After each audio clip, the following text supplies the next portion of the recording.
Hello, and welcome to more of my baking adventures. I do a lot of baking on this channel because baking is a new hobby of mine. I am, however, very inexperienced in it, so a lot of the things that I try to make here, I have never done before. I don't have any sort of guarantee or prior experience most of the time to be able to predict how exactly they'll come out.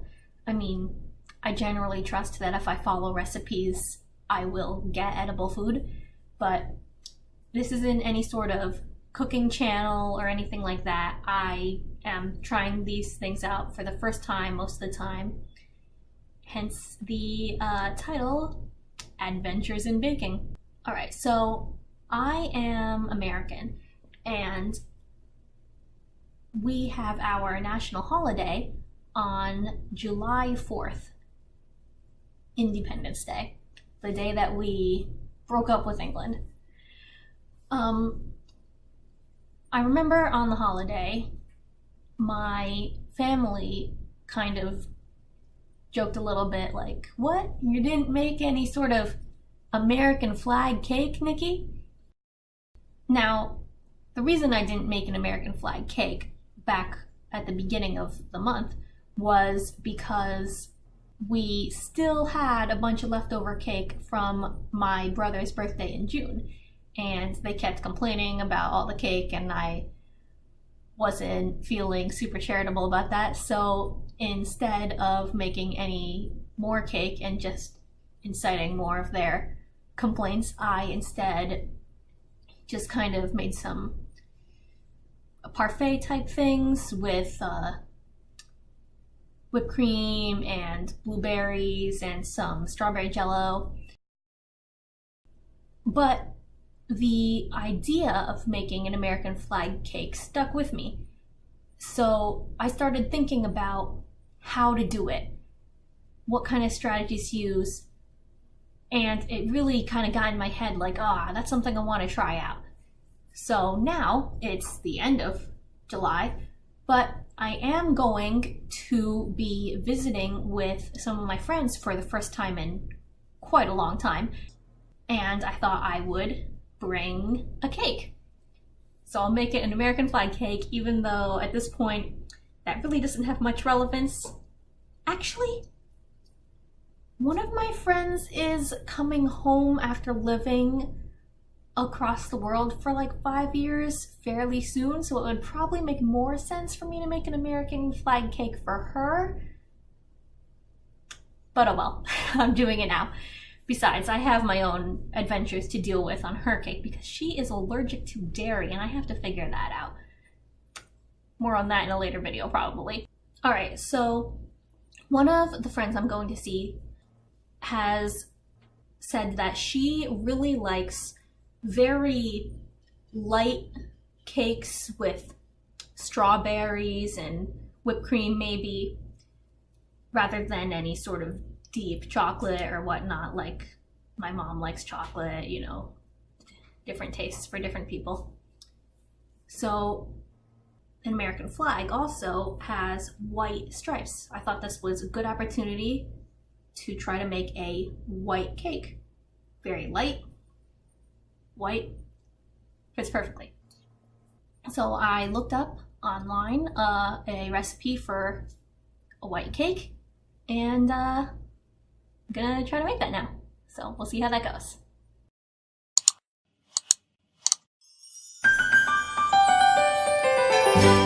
Alright, so the first ingredient on the list is 2 3/4 cups of sifted cake flour, and it says to sift it 3 times in the instructions, which seems like a lot to me, but I guess that's something you have to kind of know some chemistry about. I assume that the finer particles spread better or rise better or something.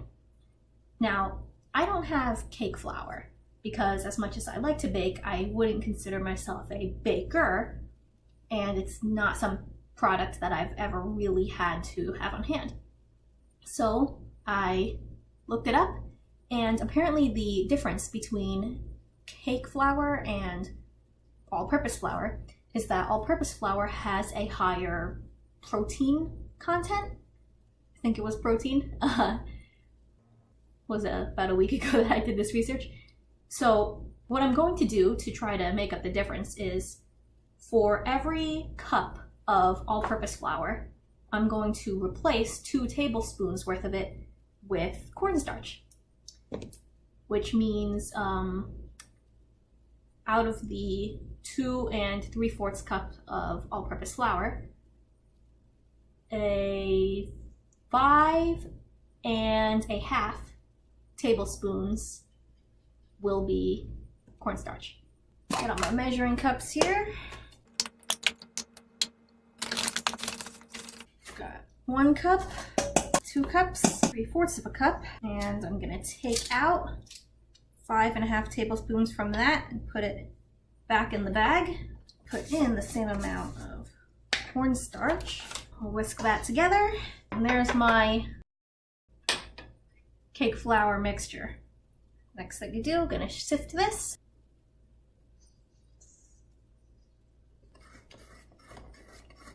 Sift that again. I think the way that it goes in spurts like that, it's kind of like in FMA when Scar gets his arm chopped off and the blood comes out and just bursts like this once his heart beats. This also kind of reminds me of the Digimon movie when Izzy is sifting the flour with one of these old sifters. He's like, am I doing this right? And Mrs. Kamiya goes, oh, beats me. It's the first time I use flour to make a cake. Alright, I'm actually gonna break here for a second and set up something for later on in the process, which is later on I'm going to be trying to sprinkle some chocolate chips throughout the cake, which is something I've never really tried to do before, is put something in the batter and try to actually get it evenly distributed like funfetti kind of deal. I've never done funfetti before, and this is not funfetti, this is chocolate chips. I happened to see the other day on Wedding Cake Championship that when you want to distribute items throughout your cake batter and not have them all sink to the bottom, you should coat them in flour. I mean, if they said so, it's worth a shot, right?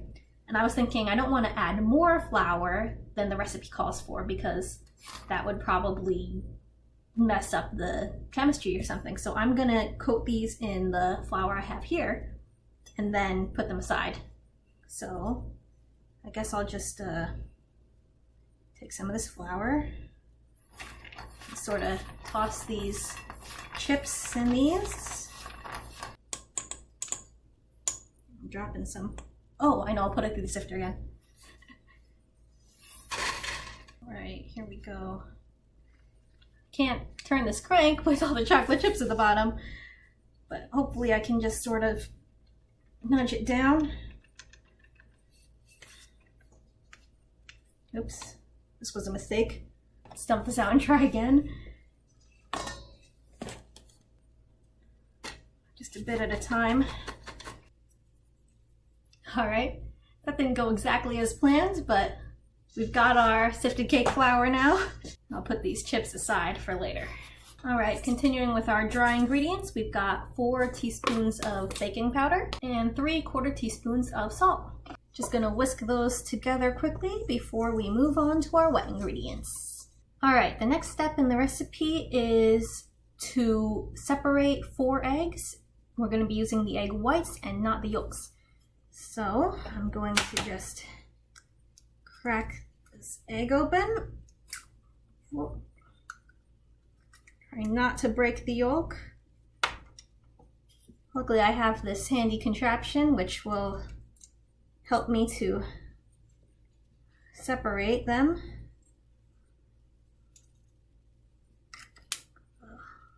My hand is all eggy. I'm sticking the yolks in this Tupperware here so that I can put them in the fridge and find another use for them later.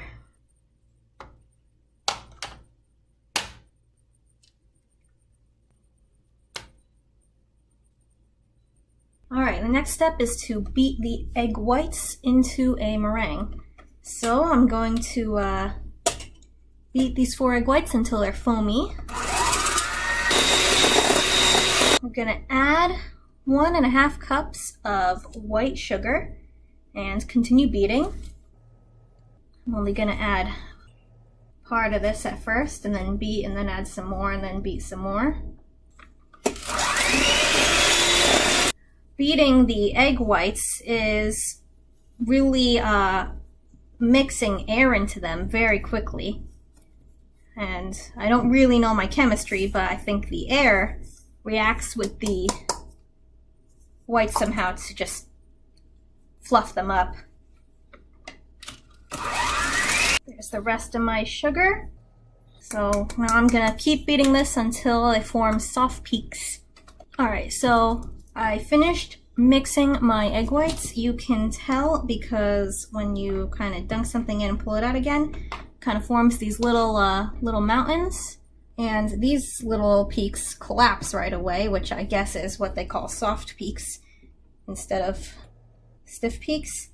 This is a lot harder to get together than when I just do egg whites on their own, like when I'm making waffles. So I'm assuming that the sugar affected it somehow, but that seems to be the right amount of mixing.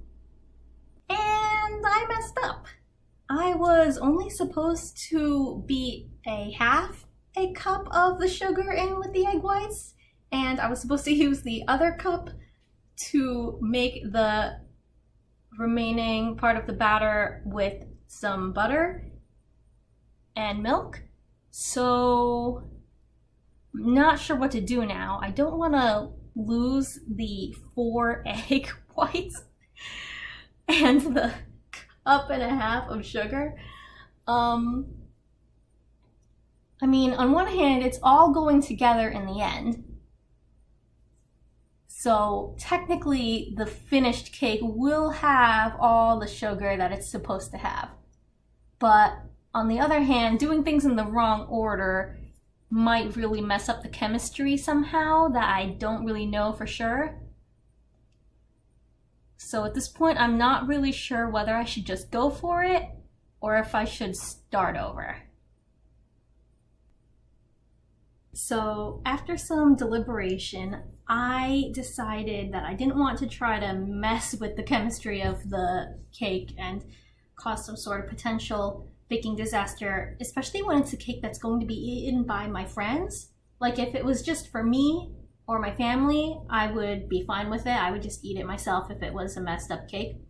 But since it's going to be going to people, being brought to an sort of event, I really didn't want to risk it. So what I did was I put the previous egg white and loads of sugar mixture in the fridge. I will add to my plate by making maybe like a lemon meringue pie with it later. That's useful because we have some, like the Jell-O brand packs of the lemon pie filling, and it calls for egg yolks, so I can use up some of the 8 yolks I now have in there.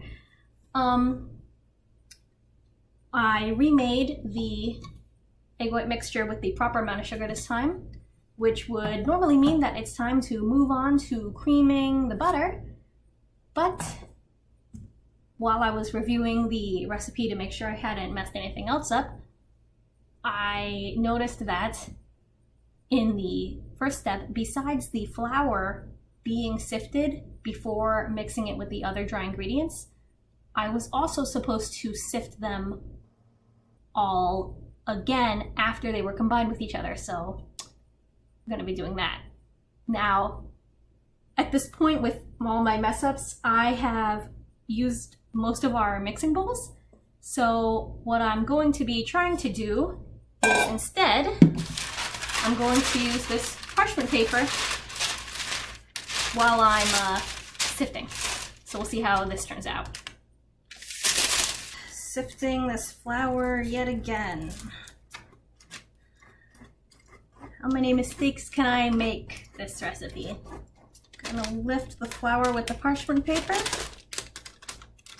and pour it in there.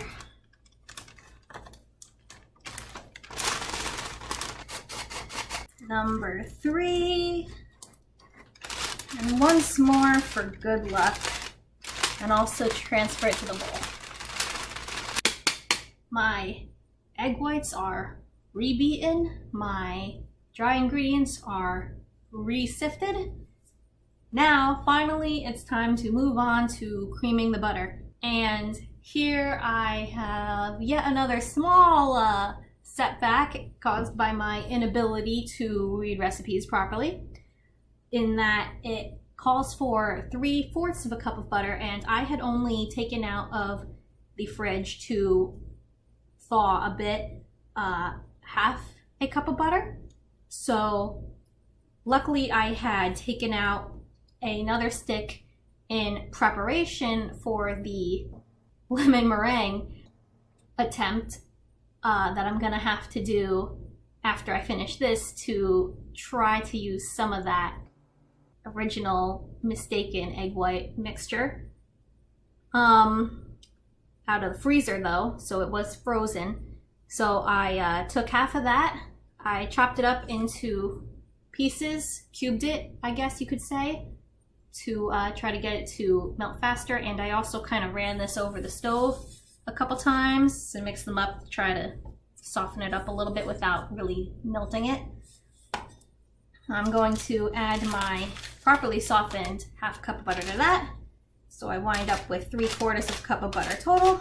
All right, and the instructions are: beat until smooth, gradually add the remaining 1 cup of sugar, and cream together until light and fluffy. Oh, it got stuck in the beater. Remaining 1 cup of sugar. Just add that bit by bit.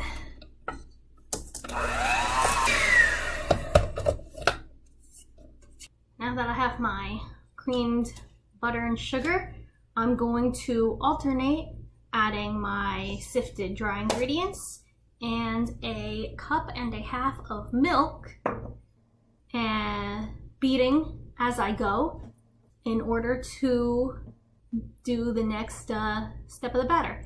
And since in doing this, what I ended up doing is having my dry ingredients in the biggest bowl, which is probably the one I want my mixture to be in, I'm thinking I'm going to transfer this sifted dry ingredients into just like a measuring cup here, and then I'll put the butter mixture into the large bowl in order to mix them and have them all wind up in the large bowl in the end, so that I make sure I have enough room for the batter.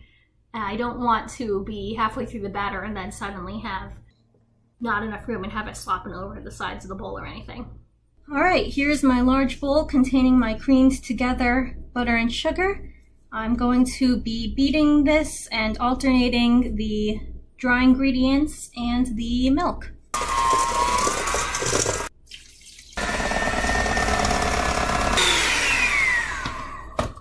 I really ended up sending batter everywhere. Wow, that's gonna take some cleaning. I have my batter, I have my egg white mixture, and I was about to start folding this in, but luckily I noticed that I was supposed to also mix in some flavoring. So I'm putting in 2 teaspoons of vanilla extract. Probably I should have done this with the beater when I was beating it, but I think that it'll be fine for me to just stir it in right now, given the circumstances. In the recipe, it said 1 teaspoon of vanilla extract and 1 teaspoon of almond extract, but I only have vanilla, so that's what I'm using. I know that sometimes you can overbeat a cake, and that affects the texture in a negative way. I was doing a lot of beating earlier, but I had to mix it together. So hopefully this isn't too bad. I'm not going to be too aggressive with this vanilla flavoring. It's time to fold in my egg whites. Folding is a very gentle sort of mixing where you just sort of go down to the bottom and fold it over to gently combine. You're not really mixing it hard like you do when you beat or even when you use a spoon to mix. All right, I think that's enough. I'm gonna leave it. You can see it's even still streaky a little bit, but that's all right. All right, now that the batter is finally ready, it is time to start worrying about the decorating. So, normally when I divide some batter into pans and such for baking, I just sort of eyeball it, put half in one pan, half in the other. But this time, since I'm trying to make a cake where the inside of the cake really is very important in terms of the decorating, I think I'm going to go that extra mile to be cautious and measure it out, because really it would suck to mess up at this stage in the game. So I've never done this before, but I'm going to put my batter into a measuring cup to see how much there is. All right, so it looks like it makes about 6 cups with a little left over. That's all right. It doesn't need to be super exact. I just wanted it to be as close as it could be. Plus, considering the kinds of things I'm planning on doing later, this extra can be useful. I'm gonna add it. You'll see where I add that later on. Half of 6 is 3. I'm going to, actually, the way the cake is going to be set up, I have the top, I have the bottom. The top is going to be divided into blue and stripes, and the bottom is going to be red and white stripes. So what I'm actually going to do is kind of split this in quarters now. So I'm going to have 1/4 red, bottom red stripes, and 1/4 is going to be bottom white stripes. So that is 1 1/2 cups each to be the red and the white stripes on the bottom of the cake. Just gonna grab another bowl here, take some of this batter back out so that it's 1 1/2 cups. All right, that's 1 1/2 cups. I'm going to put that in this bowl. I'm going to add some red food coloring. I want it to be really red. It occurred to me that when I was planning this, that I could potentially make like a red velvet cake to be the red layers and possibly also the blue layer, and just leave the white cake for the white stripes. Not the band. But it's looking a little pink. I'm gonna add some more red. But one of the main complaints that my family had with my brother's birthday cake was, which I kind of made 2 cake batters worth of cake for, in order to get enough for all the shapes and everything, was that it was too much cake. So I really wanted to make only 1 cake worth of cake this time. All right, that's gonna have to do. It'll be a little pastel-y version of the flag. I'm gonna put this in one of my cake pans. These are round 8-inch cake pans. And I didn't put parchment paper on the bottom of this cake pan, did I? Okay, that's all right. I can fix it. This is a food safe marker. I'm just tracing out the bottom of the cake pan here to make a parchment circle. I'm gonna make some more of them while I'm here. Actually, I bet I could fold it over and get it. Let's see.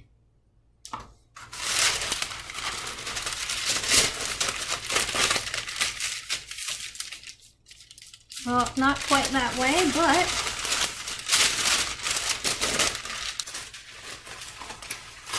all right, I'm gonna cut my parchment paper circle out with these food scissors, which is just scissors that we only use in the kitchen for food products or food safe products.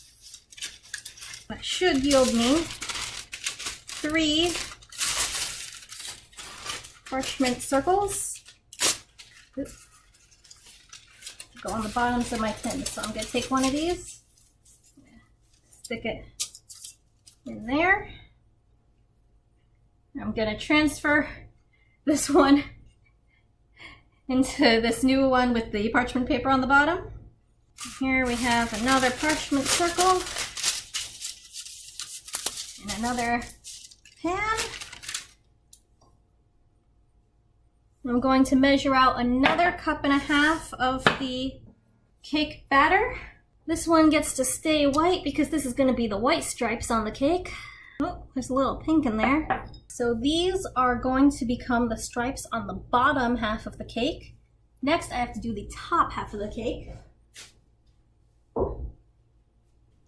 So for the stripes on the top half of the cake, what I'm going to do is make them in these 4-inch pans that I have.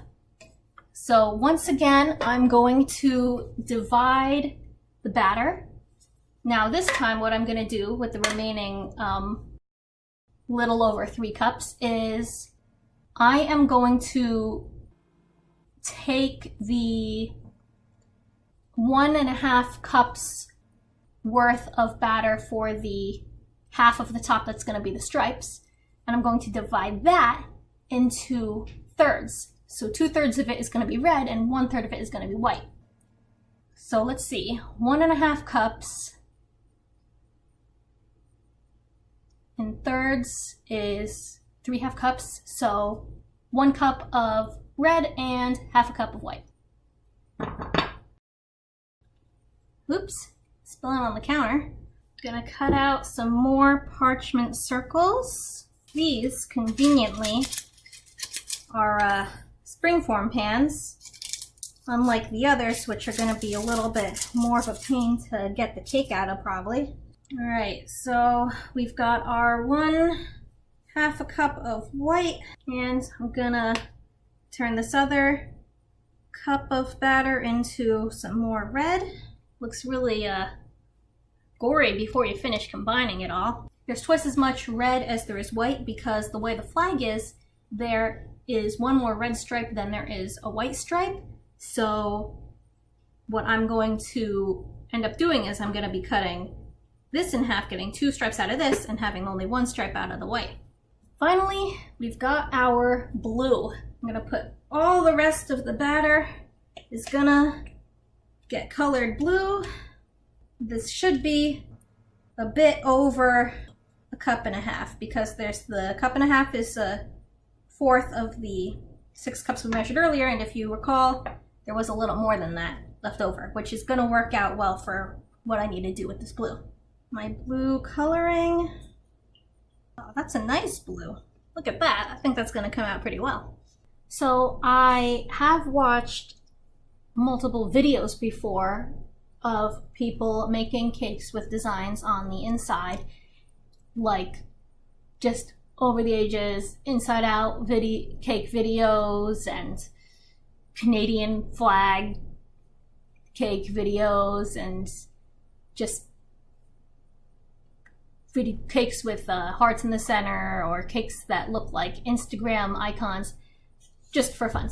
Now, what I did notice was that for this kind of thing, where you have a circle going around the outside, basically everyone seems to make a whole blue cake and then just cut out the middle. Blue in this case being the color I'm using and not necessarily the color they used. And then have this leftover cake center that just doesn't get used. And I can see where this would work out because it wouldn't really be a big deal. You could just keep that, you know, freeze it, pull it out at some later time and have a nice small delicious cake that people can eat. But for me, who's trying to, first of all, maximize this 1 recipe worth of cake batter, and also I just feel like it's unnecessary to do that. And I looked around and I couldn't find anyone who had a solution to not do that. So what I'm thinking of doing is, this is a hypothesis I have here, I don't know for sure this will work. I have here a round tomato sauce jar that I took the label off of. In my theory is that you can also use just like a tin can or a ramekin or something for this. I couldn't find a ramekin and we don't have any empty tin cans right now. and just sort of have it in the center here to kind of make your own little hollowed out space there, so that you're only really baking a cake in the outside. So what I'm gonna do is take my parchment circle for the bottom of this cake pan and find the center by folding it in half and in half to get the X. So this is a quarter, fold that in half again. Now you're gonna have a circle that is cut into eighths, sort of, folded into eighths. Put the jar in the center, right? Trace that.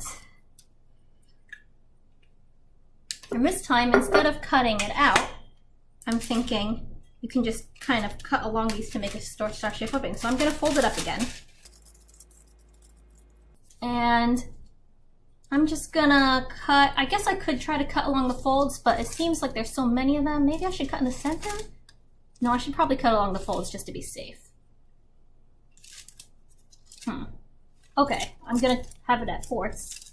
I'm gonna cut along the seam here that I made, just up until the edge of from the corner of the fold up to the edge of the circle I drew. All right. Now I'm gonna fold it the other direction and do that again, just from the corner to the edge of the circle. Now when I open this up, I have a nice little hole right there, starburst. So I'm going to put this over the jar. Oh, nope, that doesn't work, does it? Okay, what if I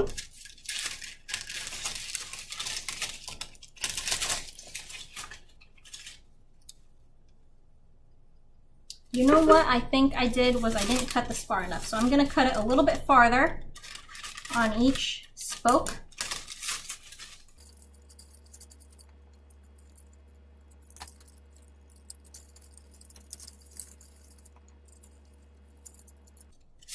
Let's see if that works now.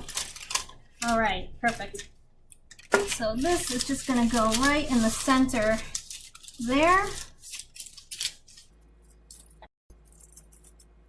And I have my glue mixture, and for the stars, this is something else. I looked at videos of people making American flag cakes and I couldn't find anyone explaining how to do stars. They all just kind of ignored it. So I hypothesized that it's sort of like funfetti, which is something I've never done. But funfetti is apparently just kind of putting sprinkles in your cake batter. Now, I do have these white round sprinkles, which I have used in the past also for Independence Day, when I made some like cute little treats where I took pretzels and I decorated the pretzels with colored, melting candies, and I used these on the blue part to be the stars. But I have a concern that these aren't really big enough. They're not really going to show up, which is why I got those white chocolate chips from earlier. So what I'm going to do is I'm going to put the white chocolate chips into my blue batter, and I'll go ahead and put some sprinkles in too, just to have extra, and we'll see. This will be also a test when we'll see when we cut it if you can see the sprinkles at all.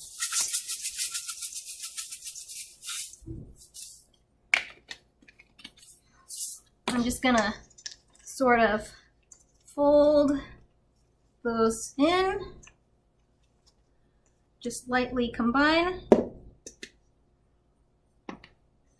And I'm going to put this around the edge of my cake batter. Ooh, my parchment is sinking. Hold on. Let me see if I can use the batter to kind of stick it onto the, oh, I want this to be in the center. All right, here are my cakes ready to bake. Now, the next issue I have that I didn't think about, unfortunately, is I'm not sure exactly how long to bake these. The original recipe for the white cake said 30 to 35 minutes at 350 degrees. Now, that was probably assuming just 2 cake pans like normal. This is divided among 5 cake pans of varying sizes and varying batter heights. So I think what I'm gonna do is I'm going to bake it at 350 for a smaller amount of time than the 30 to 35 minutes. I'll do it like 20 minutes, and then I will check them. And if some of the shallower ones maybe will be done then, I'll take those out, and then I'll continue to bake the deeper cakes and check them every 5 minutes until they're ready. Great. Sounds like a plan, yeah? All right, here goes nothing. Ooh.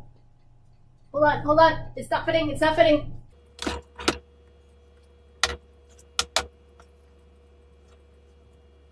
Okay, top layer. Oh, no.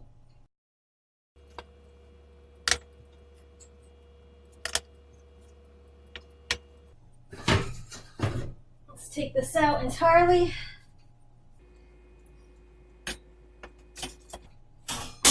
Ouch.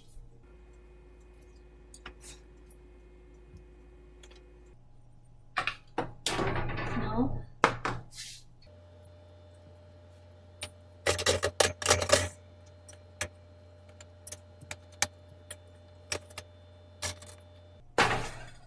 All right, there we go. Don't try this at home, kids.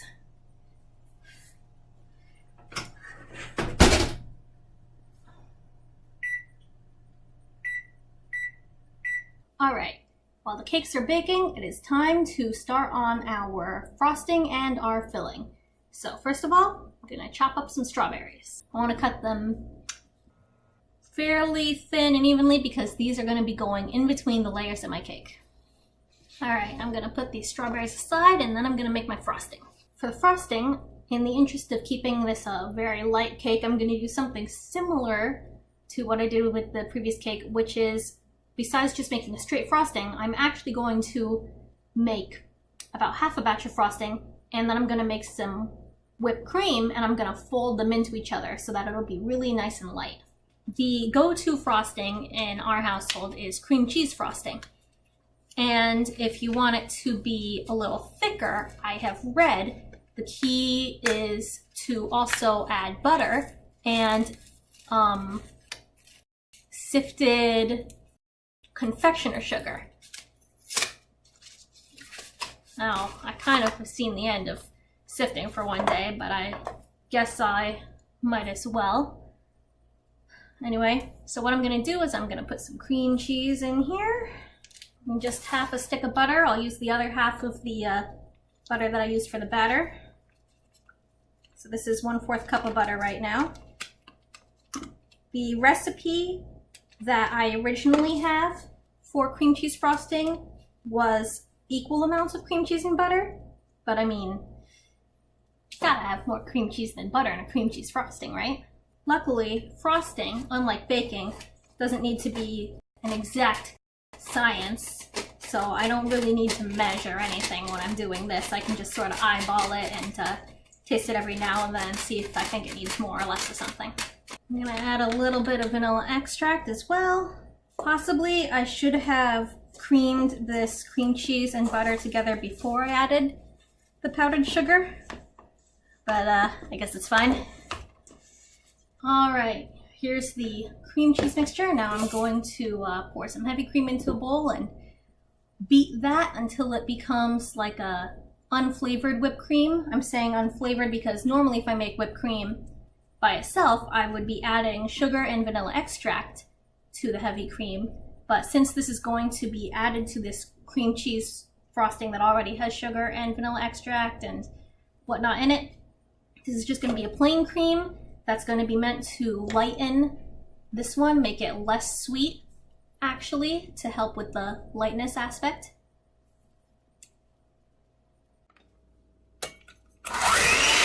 Alright, once again you can see that the cream is making peaks because I whipped it enough that it's stiff enough for that. I want it to be really stiff because I want the frosting to really hold its shape. Alright, just like before, I'm going to fold these together. Alright, and then we're going to just go into the bottom, fold up and over. Just fold the whipped cream into the frosting, gently combine them so that you don't want to mix too hard because you don't want it to lose that levity that the whipped cream will bring to it. Alright, let's put it all together.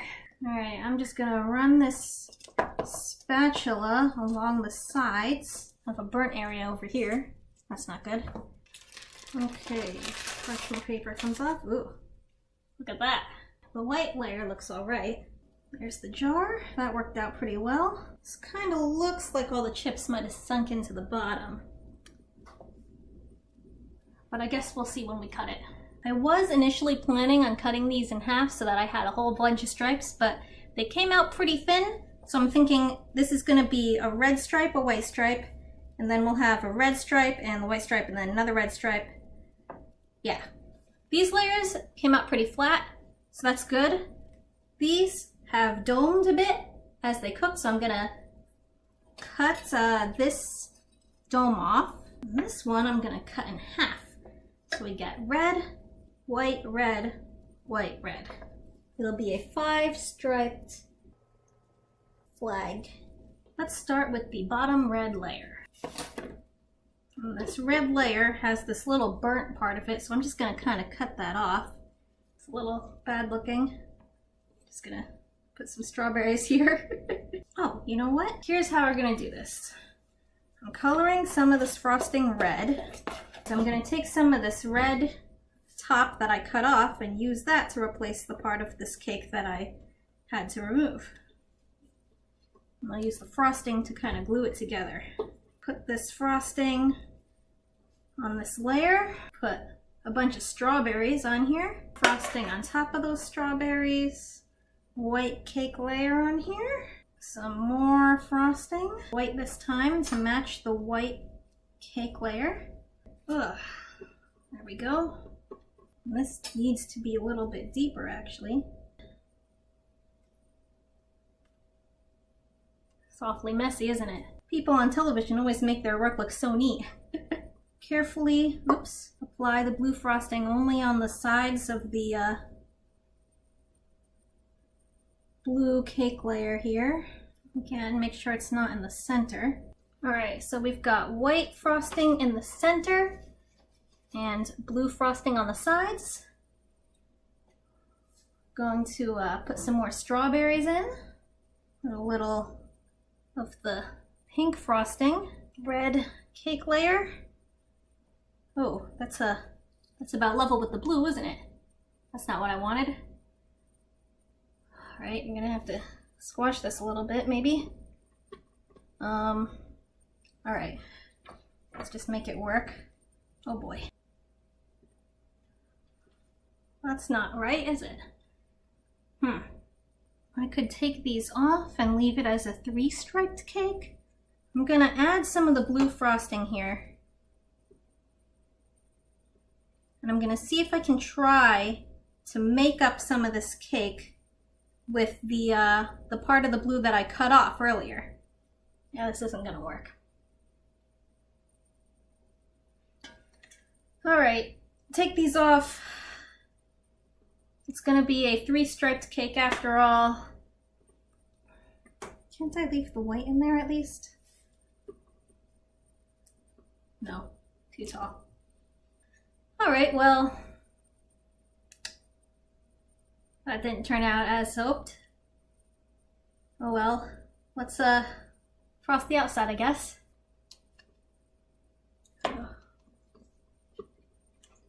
Just dropping frosting everywhere.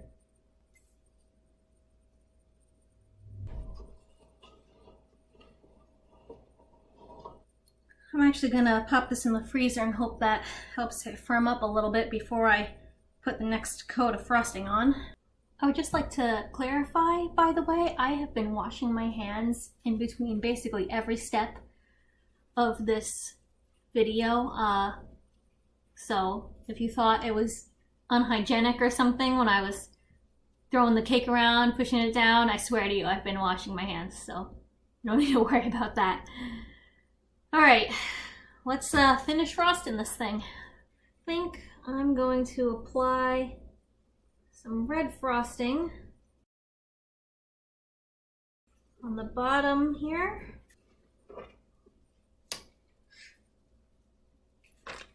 Ooh, God.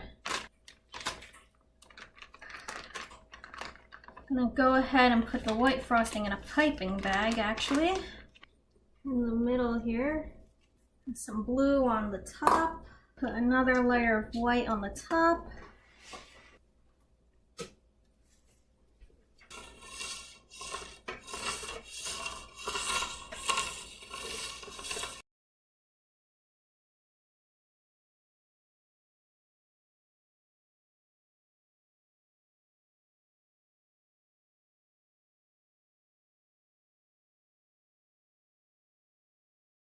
Ta-da! Not exactly as I planned it, but hopefully not too bad. I guess the real test will be when we cut into it.